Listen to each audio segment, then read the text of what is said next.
Now, from the Bay Area's local news station, you're watching KRON4 News at 5. I'm declaring a public health emergency of international concern. The Wuhan coronavirus now an official worldwide threat. We have a reported positive result from the CDC lab. And the United States is confirming its first person-to-person transmission of the virus, where the death toll stands tonight, and what the U.S. government is doing to contain the virus. Thanks for joining us, everyone, at 5 o'clock. I'm Grant Lotus. And I'm Vicki Liviakis. The World Health Organization now declaring the Wuhan coronavirus epidemic as an international public health emergency, acknowledging that the virus now represents a health risk outside of China. The United States is also now reporting its first case of human-to-human transmission. That was reported today. The newly infected patient is the husband of a Chicago woman who recently returned from Wuhan, China. She also has the virus, and this brings the number of confirmed cases in the U.S. to 6, 2 in Chicago, 1 in Arizona, 1 in Washington State, and 2 in Southern California, in L.A. and Orange counties. Tonight, the death toll stands at 213, with more than 9,800 cases confirmed. Today's WHO declaration is officially called a public health emergency of international concern.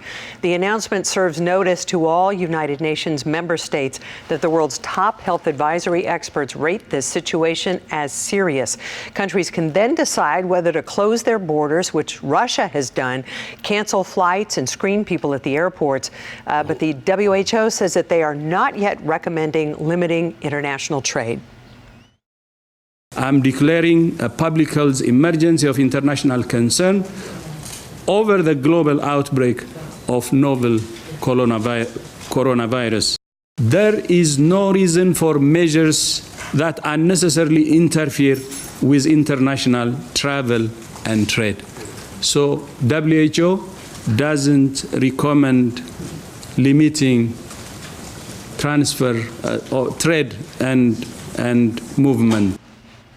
Also want to remind you about this tool that is now available. It's an interactive map that tracks the virus across the globe. It was engineered by researchers at Johns Hopkins University. It is updated with new data in real time. To check out the map, you can head to our website, KRON4.com. And here in the Bay Area, public health officials say people who have recently traveled to China are being screened for the virus. But as KRON4's Philippe Jagal reports for us tonight, so far, the virus has not reached us, not yet. At this point, Dr. Chris Farnetano, a health officer with Contra Costa Health Services, says the flu presents a greater threat to the Bay Area than the coronavirus. This year alone, there's been 8 million people sickened with the flu. There's been 14,000 hospitalizations with the flu in the U.S., and there's been thousands of deaths. Still, Farnetano says as he and other doctors learn more about coronavirus, a group of respiratory viruses that includes the common cold, he says what's known now is that symptoms range from breathing problems, coughing, and pneumonia to a high fever.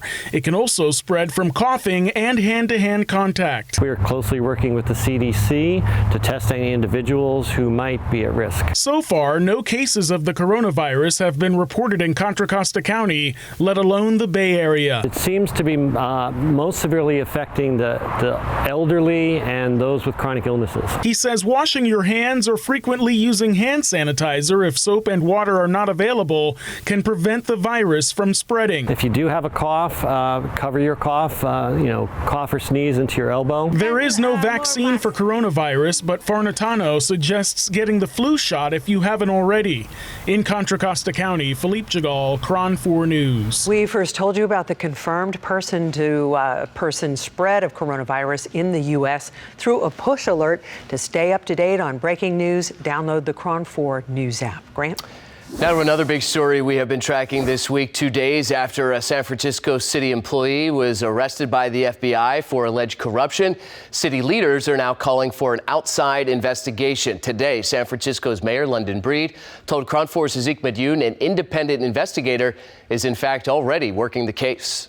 These 3 San Francisco supervisors are joining together to turn up the heat on Mayor London Breed to select an independent investigator outside of City Hall to handle the Department of Public Works scandal, which involves allegations of corruption, bribery, side deals, and the arrest of longtime Director of Public Works, Mohamed Nuru.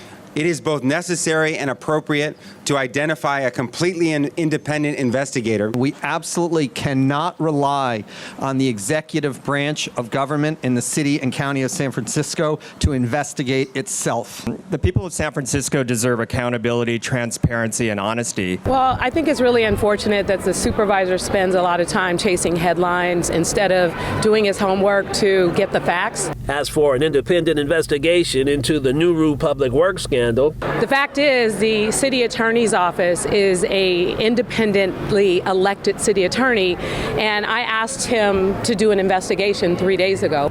Mayor London Breed asked both the city attorney and the city controller to review the federal charging documents and any implicated contracts to make sure that they comply with city law.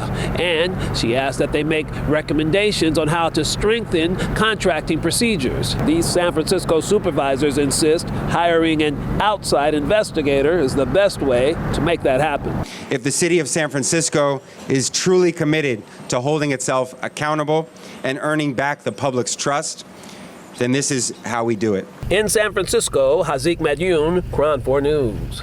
And KRON4 has been following this story all week. On Monday, San Francisco Public Works Director Mohammed Nuru was taken into custody along with restaurant owner Nick Bovis. On Tuesday, both were charged with honest services wire fraud and later released on $2 million bond each. According to the criminal complaint, one of the 5 schemes included a bribe made to an unnamed airport commissioner with $5,000 cash and free travel in exchange for assistance to win a bid for the right to run a restaurant in the airport. The FBI says that cash and the whole deal was not accepted. A KRON4 source tells us the commissioner in question is Linda Creighton, who yesterday submitted a resignation letter to Mayor Breed citing multiple medical conditions. All right, turning now to our countdown to the Super Bowl. Time to talk a little Niners. Tonight, KRON4 has team coverage from the Bay Area down to Miami. Yeah, we'll get to Kate Rooney momentarily. She's at Hard Rock Stadium, but we first want to head to the South Bay, and that's where we find KRON4's Rob Flattabo as the Niners are getting ready for the game on Sunday. Rob, what's the vibe there? Well, the vibe is that 49er fans are quite literally flocking to Miami, Grant. The latest flight here out of San Jose should be touching down in Miami right about now. I saw at least a couple of dozen 49er fans get on board today, all dressed in their red and gold, many of them sporting great big smiles, some of them carrying good luck charms, and some very pricey tickets. Let's take a look. His good luck charm pineapple lovingly tucked under one arm, Jesse Mendez is bound for the Super Bowl. I can't get the smile off my face. I woke up this morning, popped up, it was ready to go. This was the scene at the airport in San Jose Thursday as 49er fans arrived for their flight to Miami amid high expectations for yet another 49er victory in the Super Bowl. We're just going to go and enjoy the party and just have a good time in Miami. Been there before and it was a good time, so I can't even imagine what it's going to be like. It is Party City. I think there's going to be a party wherever you're at. So just being there in that whole environment is going to be great. It's going to go. We're bringing it back. Lombardi's coming back to the Bay. Where are you ladies headed? Miami! Monica DeHaro showed me her $5,500 ticket that came with a credential for a special pregame tailgate party. They're so worth it, though. It's so worth it. You're a longtime fan, or are you on the bandwagon? No, we've been a longtime fan, and she's a season pass holder, so. Don't tell my wife. Don't tell my wife. It set us back a pretty penny. But Gene Brock wouldn't say what his ticket cost, only that he couldn't say no. Right. And there was Gustavo Gonzalez, who will touch down in Miami without a ticket. You need a miracle? No, not a miracle. Just somebody that has them that didn't sell theirs. And to what I've heard of people that have gone to past Super Bowls, it happens often. So. With or without a ticket, 49er fans will be well represented on Sunday. Jesse Mendez is hoping his good luck charm won't need one. And he's been to every game. He's traveled to New Orleans with me, and now he's going to the Super Bowl. And as you can see, he hasn't lost a smile off his face yet either if he found out he was going to the Super Bowl. On our way. All right. We're bringing it back. Now, interestingly enough, I ran into at least 3 different people who did not have a ticket as they got on board that plane, a ticket to the Super Bowl, that is, and are fairly confident that they can score a ticket in Miami at the last minute. If not, well, I'm sure there are other things for them to do, and that game will be on in lots of bars and restaurants. Live in San Jose, Rob Flattable, KRON4 News. All right, Rob, loved Jesse's good luck charm there. Heading now to Miami for a special 49ers report with KRON4's Kate Rooney. She's live at Hard Rock Stadium tonight. Kate, I know the team's been there for several days, but are celebrities, former Niners greats starting to arrive? Do you sense the day is arriving when they're going to actually play a game?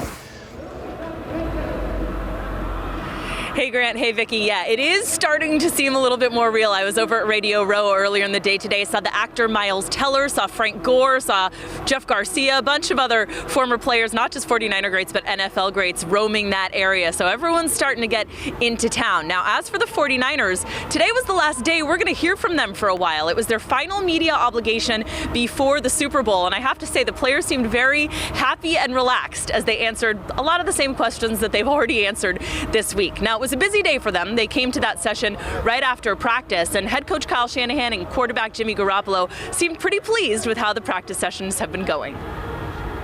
You know, this year there was 2 times we went away and stayed away for the week. So this is our 3rd time we've had a trip away for a week as a team. And it's been really the exact same schedule. So the guys have been very used to it. What's changed is at night we've had an hour media obligation 3 of the nights that we've been here. So that's been different. Besides that, we've been able to keep the routine the same. Right now, right after this, we're exactly on our routine. I know our families are going to get here tonight. So are always on our schedule. We get out a little bit earlier on Thursday. So hopefully the guys can see their families tonight like they would on a normal Thursday. Tomorrow it'll be the same routine. We'll be doing red zone again and putting that stuff in. You get out somewhat earlier and make it an early Friday night, and we'll have our Saturday walkthrough. And we usually go to the hotel on Saturdays. We're already here. So that'll be smooth and we'll be ready to go. Practice has been great. It really has been. We've been over at Miami, the U, and they've been treating us great over there. I wouldn't say I've had a highlight so far. I think we had a hell of a day today at practice. Yesterday was great too. And it's just, it's great being around these guys. We only got one more practice after this and another walkthrough, but just, the whole year it's been unreal. So we talked about how the scene is really starting to heat up here in Miami. I asked some of the players what they've been doing in their off time. They really haven't been enjoying any of that scene. They've been trying to stick to their normal schedule, like Kyle Shanahan said, and that includes going to bed as early as 9 o'clock for a lot of these guys. But the party is getting started here. Concerts, parades, all kinds of events every night for the fans. The players, though, probably won't be enjoying any of that. Well, Kate, I got to ask you, there was one marriage proposal apparently for Jimmy G. Were you there for that? I imagine that's the first of many. I didn't get to witness the marriage proposal, but he did tell the reporter that he will take a rain check. So I guess he's saying there's a chance. Good for him. Well, hopefully he's the one who's going to Disney World. That's not too far away in Orlando, and maybe he can propose then if things move quickly with that arrangement. Okay. Kate Rooney. Thank you, Kate. Appreciate it. I know you got a lot going on, so thanks for checking in. Still to come, Niners fans living the dream in Miami. We take a look at the official Super Bowl fan experience. And state lawmakers working to find a solution to California's housing crisis. Why a controversial housing bill did not pass today in Sacramento. And still to come, as we continue to count it down to Super Bowl 54, we hear from the guy we've been talking about, Jimmy Garoppolo, as he reflects on this season. Not sure if he's going to talk marriage. Jason Dumas is with us next. Hi, I'm meteorologist Lawrence Carno. A lot of sunshine around the Bay Area, a couple patches of fog out near the coastline. Get ready for a spring-like day tomorrow. We'll talk about that coming up next.